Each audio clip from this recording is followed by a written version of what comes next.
दोस्तों, एक जंगल में 3 चूहे एक साथ रहा करते थे। वो तीनों दोस्त थे। अब धीरे धीरे मौसम चेंज होने लगा, ठीक है। उन तीनों की खास बात क्या थी कि उन तीनों का नेचर अलग अलग था। एक था जो यकीन करता था कि आज ढूंढो और खाओ और ख़त्म करो। दूसरा था जो ये यकीन करता था कि जितना खाना है पहले ढूंढो, फिर जितना खाना है खाओ, फिर जो बचे उसे सेव कर दो, ठीक है। और जो तीसरा चूहा था उसका नेचर था कि पहले जितना सेव करना है उतना सेव करो, फिर जो बचे वो खाओ। तो दोस्तों, हुआ यूँ कि कुछ समय चलने के बाद उस पूरे जंगल में ठंड की एक चादर छा गई। पूरे में जंगल में बर्फ़ जम गई। और कुछ समय बाद ही जब खाने के लिए कुछ नहीं बचा तो वो 2 चूहे जो थे पहले वाले, वो भूख से परेशान हो गए और वो भागे भागे तीसरे वाले के पास आए। और तीसरे वाले के पास बहुत सारा खाना था जो कि उन दोनों के खाने के काम भी आया, यानी कि उन दोनों की भी सर्दियाँ उस खाने से कट गई। तो दोस्तों, ऐसी बहुत सारी मोटिवेशनल स्टोरी हमने पूरी लाइफ अपनी सुनी है। हज़ारों बातें हमने अपनी ज़िंदगी में सुनी है, लेकिन हमने उनमें से कितनी बातों को अपनी लाइफ में सचमुच में इम्प्लीमेंट किया है। दोस्तों, हमारे पास जब पैसा आता है तो हमें पता ही नहीं होता उसका करना क्या है, उसको कहाँ इन्वेस्ट करना है, कहाँ लगाना है, कितना खर्च करना है, कितना नहीं खर्च करना, हमें कोई चीज़ का बिल्कुल भी नॉलेज नहीं होती है। इसी कारण हम सबसे ज़्यादा गलतियाँ करते हैं। तो दोस्तों, एक टाइम ऐसा आता है कि जब हमारे बहुत सारा पैसा होने के बावजूद भी हम बहुत गरीब होते हैं। तो दोस्तों, ऐसी क्या मिस्टेक है जो हम अपनी लाइफ में करते हैं, या फिर ऐसी क्या सही चीज़ें हैं जिन्हें हम करके अपनी लाइफ से ही प्रॉब्लम्स को दूर कर सकते हैं। दोस्तों, जो हम सबसे बड़ी गलती और हमारे साथ के लोग सबसे ज़्यादा गलती जो करते हैं वो ये करते हैं कि अमीर बनने से ज़्यादा अमीर दिखने पर फोकस करते हैं, अपने स्टेटस पर फोकस करते हैं, स्टेटस को मेंटेन रखने की कोशिश करते हैं। 4 दोस्तों को दिखाने के लिए 1 लाख 1.5 लाख का मोबाइल ले लेते हैं, महंगी से महंगी कार ले लेते हैं, जबकि वो उनके एफर्ट से बाहर होती है। वो शो ऑफ में इतना डूब जाते हैं कि उन्हें पता ही नहीं चलता कि हम कब शो ऑफ के चक्कर में कर्ज के अंदर डूब चुके हैं। दोस्तों, हमें अपनी लाइफ को एक सही डायरेक्शन में ले जाना होगा। हमें खुद को बताना होगा कि हमें क्या करना चाहिए, क्या नहीं करना चाहिए। हमें अमीर बनने के तरीके सोचने हैं, ना कि अमीर दिखने के तरीके।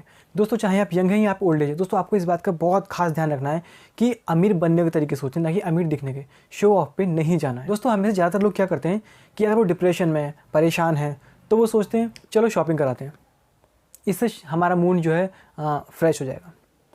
या फिर चलो किसी रेस्टोरेंट में हैंग आउट करके चले जाते हैं, उससे हमारा मूड अच्छा हो जाएगा।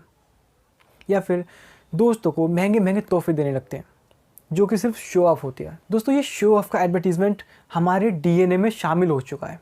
हम पता नहीं कौन सी रेस में दौड़े जा रहे हैं, पता नहीं हम कहाँ जा रहे हैं। हमें सेटिस्फेक्शन सिर्फ महंगी चीज़ों से ही मिलता है, या यूँ कहूँ कि कुछ देर के सेटिस्फेक्शन के लिए हम अपना सारा पैसा एक गड्ढे में डाल देते हैं। दोस्तों, अगर आपको सचमुच में अमीर बनना है तो आपको ये फालतू खर्चे बंद करके अपने एसेट्स पे पैसे लगाने होंगे, ठीक है, एसेट्स बनाने होंगे। दोस्तों, अगर आपके पास थोड़े बहुत पैसे भी हैं, ठीक है, तो वो सारे पैसे आप एसेट पे लगाइए। और जानते हैं सबसे बड़ा एसेट्स क्या है हमारा माइंड। अगर आपके पास 5,000 रुपये भी है ना, तो आप अपने माइंड पे लगा दीजिए। आप कोर्स लीजिए, एजुकेशन लीजिए, बुक्स पढ़िए, नॉलेज के लिए कुछ भी करिए, ठीक है, किसी तरीके की नॉलेज कलेक्ट कीजिए, बट अपने दिमाग के ऊपर लगाइए, अपने ऊपर लगाइए। दोस्तों, दूसरी गलती जो हम करते हैं वो हमारी सबसे बड़ी गलती क्या होती है, हम साइकोलॉजिकली बीमार हो चुके हैं। हमें अगर कहीं सेल लिखा हुआ दिख जाता है तो हम सोचते हैं कि यार यहाँ पे माल सस्ता मिल जाएगा। हम काम धाम छोड़ के अपना उस सेल में चले जाते हैं। और जानते हैं वहाँ सेल में जाने के बाद हम क्या करते हैं, हमें ज़रूरत होती है अगर 10 चीज़ों की, तो हम डेफिनेटली 20 चीज़ें लेकर आते हैं। उस वक्त हमें कुछ दिखाई नहीं देता, हमें सिर्फ सेल दिखाई देती है। हमें लगता है कि यार ये तो छूट पे माल मिल रहा है हमें और सस्ता माल मिल रहा है, लेकिन दोस्तों उसकी हमें ज़रूरत नहीं है। वो हम पैसे अपने हम अपना लॉस कर रहे हैं वो सामान खरीदने के बाद। दोस्तों, जिस चीज़ की जब ज़रूरत हो उस वक्त सिर्फ वही चीज़ खरीदो, ठीक है। ये एक पॉइंट है जो आपको अभी नोट कर लेना चाहिए। जितनी ज़रूरत है उतना ही खरीदो, और उसी वक्त लालच में मत आओ कि कल को सेल आएगी या परसों को सेल आएगी तो मैं उस पर ख़रीद लूँगा। आपने बहुत सारी जगह पढ़ा होगा, सुना होगा कि टाइम इज़ मनी, लेकिन इस चीज़ को कितने लोग हैं जो सीरियसली लेते हैं इस बात को।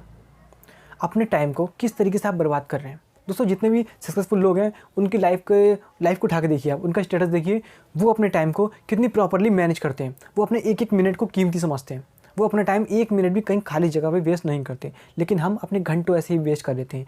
एक अगर जूतों की डील भी है तो उसको शूज़ की डील को ढूंढने के लिए हम 3-3 घंटे 4-4 घंटे वेबसाइट्स पे अपने वेस्ट कर देते हैं। तो दोस्तों, समय हमारे लिए बहुत कीमती है, समय को इम्पोर्टेंस दो। दोस्तों, जो अगली मिस्टेक ज़्यादातर लोग करते हैं वो करते हैं एक सिंगल इनकम स्ट्रीम पे डिपेंड रहना। दोस्तों, ये एक जाल है।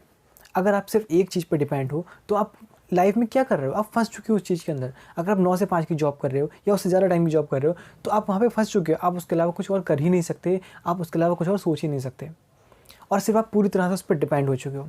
आपने लोन ले रखा है कहीं से, आप बुरी तरह फंस चुके हो कि यार मुझे लोन भी पे करना है, मुझे ये भी करना है, मुझे वो भी करना है, नहीं नहीं नहीं हो नहीं सकता, मैं अपनी जॉब नहीं छोड़ सकता। फिर आप सबकी बर्दाश्त करते हो, डिप्रेशन में चले जाते हो, जितना भी काम मिलता है सबको कहते हो हाँ मैं करूँगा, हाँ मैं करूँगा, क्योंकि आपको पैसे की ज़रूरत होती है। आप हर कीमत पर कोशिश करते हो कि आपकी जॉब ना छूटे।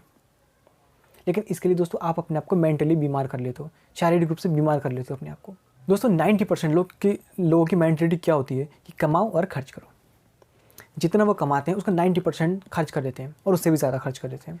मूवीज़ देखने में, पिज़्ज़ा खाने में, XYZ रेस्टोरेंट में जाने में, दोस्तों के ऊपर पार्टी देने में, फालतू के खर्चे कर करके अपना जितना कमाते हैं वो सारे के सारे पैसे खर्च कर देते हैं। और आजकल की जनरेशन तो ऐसी हो गई जिसे सेविंग का मतलब भी नहीं पता। दोस्तों एक पॉइंट आप नोट कर लो कि सेविंग से बचा के खर्च करो, ना कि खर्चे से बचाकर सेविंग। तो सेविंग आपका सबसे पहला पॉइंट होना चाहिए सेविंग, ठीक है। आपकी जो सैलरी हाथ में आती है, जब आपके पैसे हाथ में आते हैं, तो आपको सबसे पहले ध्यान रखना है कि मुझे उसमें से कम नहीं तो 50% तो सेव करनी है अपने फ्यूचर के लिए, और बाकी 50% में से अपने बाकी जितने भी खर्चे हैं मेरे वो करूँगा मैं। आज से और अभी से और इसी वक्त से मैं अपने सारे खर्चों पे रोक लगाऊंगा। जितने भी फालतू के खर्चे मैं सारे बंद करूँगा, सिर्फ जो ज़रूरी खर्चे सिर्फ वही करूँगा, ताकि आने वाले 5 साल या 10 साल के बाद मैं एक किसी हाई पोजीशन पे होना चाहिए, ना कि नीचे डाउन में।